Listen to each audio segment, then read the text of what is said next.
আজকে তো প্রচুর গরম, তাই গোপালকে একদম সুতির একটা ড্রেস পরিয়েছি, একদম পিওর কটনের একটা ঘাগরা পরিয়েছি আর ফুল দিয়ে সাজিয়েছি। তো শুধু গোপালকেই নয়, জগন্নাথ দেবকেও সাজিয়েছি একদম সুতির পোশাক, ছোট গোপালকেও সুতির ড্রেস পরিয়েছি।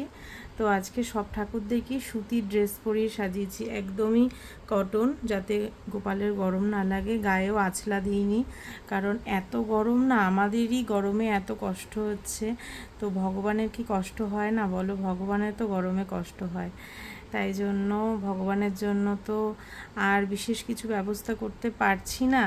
তো তাই সামান্য এই সুতির কটনের ড্রেস পরে আর হালকা ফ্যানের তলায় রয়েছে ভগবান, এইভাবেই রাখতে পেরেছি। এর থেকে যদি কখনো ভালো ব্যবস্থা হয়, তখন আবার ভগবানকে এসিতে রাখা হবে। তো এই হচ্ছে আমার গোপু সোনা।